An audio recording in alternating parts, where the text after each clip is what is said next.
In today's lesson, we're going to talk about how and why compounds form. Now, up until now, we've counted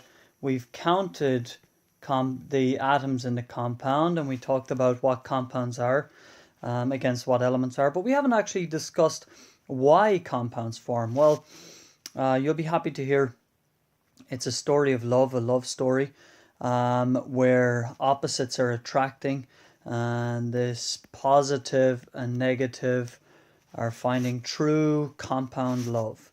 So how do atoms become positive or negative? That's a question that hopefully you guys, when you think about, should be able to answer.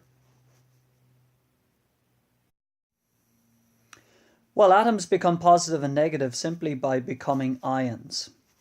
Now, we've looked at that previously, but let's go through it again.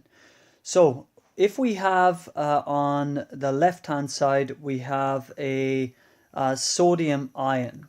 So right here we've got ourselves a sodium ion right here, and we draw it and we see that there's 2 electrons in the inner shell, 8 electrons in the middle shell, the second shell, and there's this lone valence electron which I've colored in purple.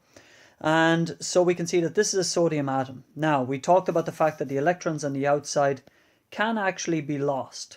And so we move to this sort of scenario here where you have 2 and 8. Now there's only 10 electrons, but there's 11 protons. So when we have a mismatch of electrons and protons, we talked about this before, what we're actually going to end up with is an ion, in this case a positive 1. And we can see that there's 11 protons and only 10 electrons. So there's one more positive than negative. Okay, so that gives us a Na plus 1. And we write it like this, Na plus 1, the plus 1 on the right hand side. So we now have a sodium ion. Great. So we have a sodium ion which is formed. Now that sodium ion, where is the electron going to go? This electron which was right up here, it doesn't just disappear, this valence electron here. It has to go somewhere. So the question is, where does it go? Well, there are some elements in the periodic table with almost a full shell. Those are generally over on the right hand side of the table. And they are, if you want to look at them as having feelings and so on, craving an electron. So we're going to use an example of chlorine. So the chlorine, that electron that was given up by the sodium ion, the sodium atom which became a sodium ion, that now makes its way towards chlorine. The chlorine will happily take this electron. And now chlorine has a full outer shell. So we can see that chlorine here now has 8 electrons if you count them in its outer shell. So it's stable. And sodium also has 8 electrons in the outer shell. So it's stable. So the chlorine, at this point it's important to say that chlorine becomes a Cl negative 1. The sodium becomes an Na plus 1. And because opposites attract, we know that with magnets and so on, these opposite charges will actually attract. And we get what is called bonding. Now this type of bonding is called ionic bonding. There is a second type of bonding which is called covalent bonding, which we'll cover later in the course. So these two have bonded, and now you have NaCl, and the Na and Cl come together, and you will get NaCl formed, which you know as salt. So the process we've gone through, but you will end up with NaCl once these ions have cancelled each other, and you get a bond which forms. So just to recap, we have a positive which will be formed by giving away an electron right here and giving it to an atom which becomes a negative anion. Now there is a name for these positives. The positive ion is referred to as a cation. How would we remember that? Well, cats have paws. So if you want to remember that, the positive is a cat because it's got a lovely paw. The positive ion is going to be a cation, and the negative is going to be an anion. So I guess the next question is it always one electron that's shared between them? Well, the answer to that is no. If we look at the electron on the atom on the left side of the screen here, this atom here, can you tell me what electron, look quickly in your periodic table and tell me what atom, what element is represented on the left? Okay, if you said that this element was magnesium, you would be correct. It has 12 protons, 12 electrons. It's got two valence electrons here and here. And we've also got an atom on the right, an element on the right. Maybe you can pause the video and tell me and have a look and see whether you can find out what the element is. If you said that this element was fluorine, you would be correct. So how do magnesium and fluorine combine? Oh, sorry, that's a mistake. That's oxygen. Oh, I mistook my fluorine and oxygen. My mistake. You were not wrong. So magnesium and oxygen. How do magnesium and oxygen combine? Well, magnesium needs to get rid of these two electrons in the outer shell, and they will make their way in here and here to pair up these electrons. And what we're going to end up with is a full shell for magnesium, and we will see that these two electrons given by magnesium to the oxygen are going to give it a full outer shell. Now, what do we end up with? We end up with a scenario where we've got a magnesium ion. However, it's given away two electrons, so it becomes a 2+. It is a cation. Two electrons were given away, and the oxygen on the other side has received 1, 2 electrons, and so it becomes O2-. So just to recap, there was two electrons given by magnesium. Therefore, it becomes a positive cation. And we can remember that by positive. There was two electrons received by oxygen, and so that oxygen now becomes an ion, and it becomes an anion. Okay, so we can see there was two electrons given and received in that scenario. Now, is there always two electrons given, two electrons received? We'll look at a situation where we have a different ratio of elements in the compound. So if we take magnesium and fluorine, you will see that when the magnesium gives its outer shell valence electrons, it has to give away two. Now we can see in this scenario that one of them comes in here. But in this case, we've got a little bit of a problem, because there is this second one.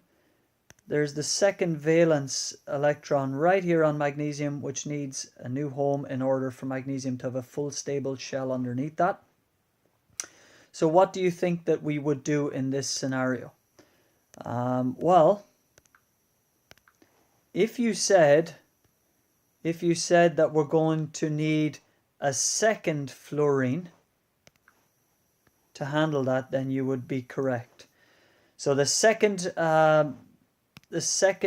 valence electron goes in to a second fluorine atom. So what we have in effect is magnesium now becomes Mg2+,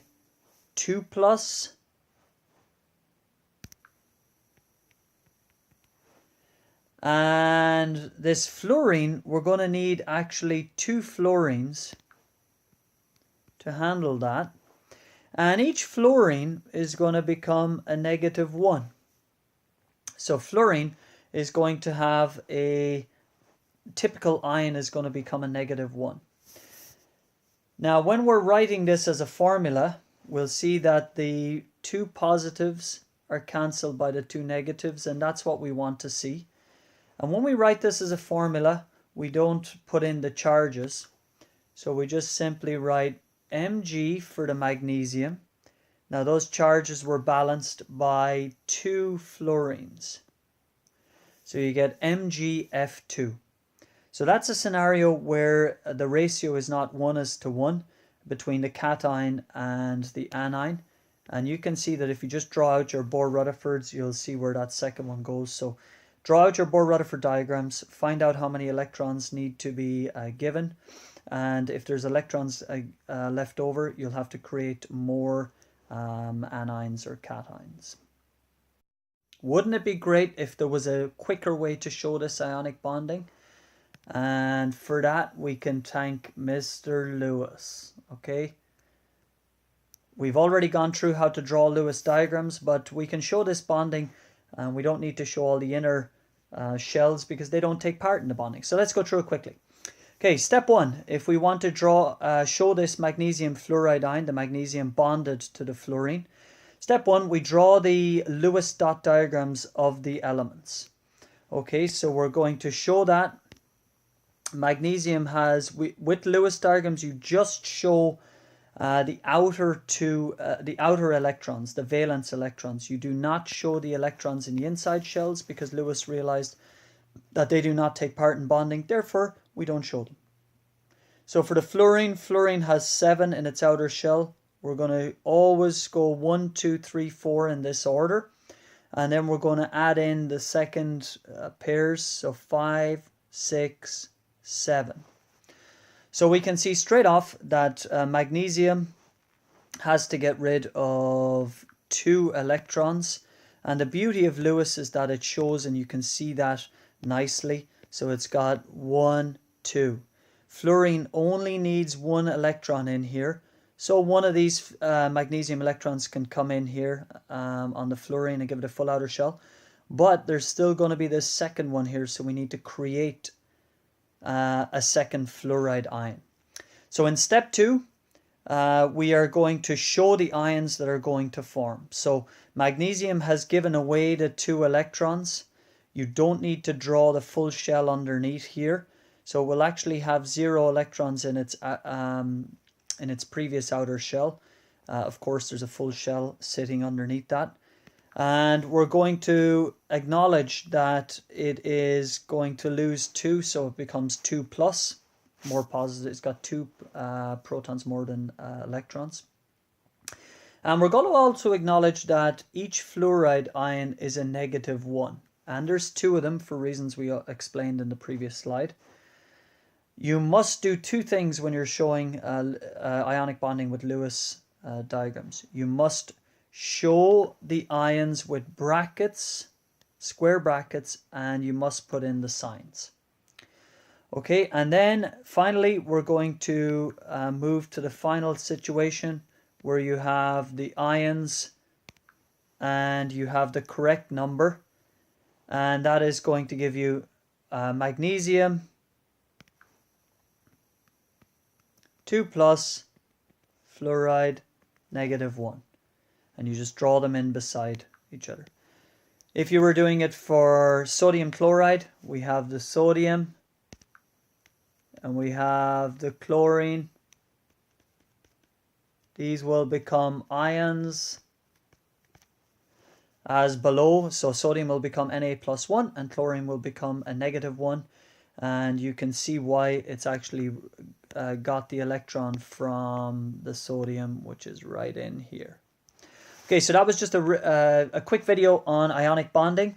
We will progress to looking at the second type of bonding, covalent bonding, and maybe talk about the way these ionic bonds and compounds are named.